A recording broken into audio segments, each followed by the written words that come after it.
In fifth paragraph, Dr.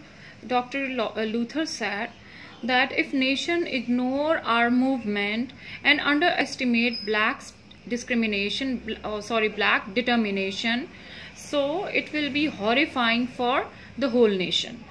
Like they are basically threatening the whole nation, threatening all America, that they have to fulfill their promises, and they are very much determined to carry on their movement. So they will work hard and steadfast until their promises will be approved. In 1963, and Dr. King said that 1963 is not an end but a beginning, but a start.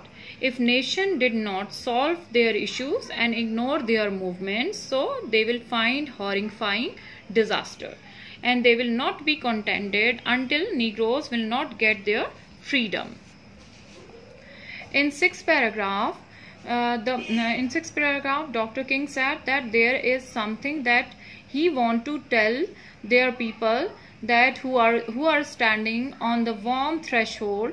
We should not, he said that we should not spread hatred or cruelty among people to gain our freedom.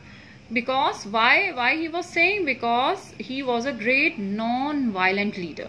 Martin Luther was a great non-violent leader. He did not like violence. So that is why he said that we are here to spread peace, to spread peaceful environment, and peacefully we will get our rights. And there should be constructive procession where we will not fight physically, but with peace we will continue our movement. And he was because he was a great non-violent leader, so he's saying that we'll not fight physically, but we will continue peacefully.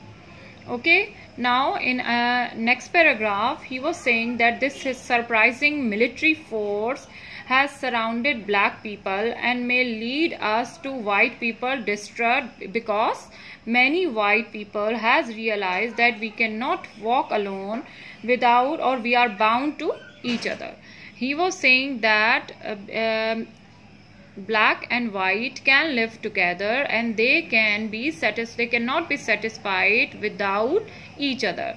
So that is why he is saying that that if as a military force has surrounded us, but it doesn't mean we don't want to distrust our white people, because white people are also understanding that we black and white are bound to live with each other. Okay, in next paragraph he was saying that we cannot be satisfied and contented until we get back our rights, or we get the black in our country, or until we get our place in our country. And he said that we want a proper rights and free of torture environment, and they want to get the rights to vote, and they also want to find justice and righteousness for their own rights.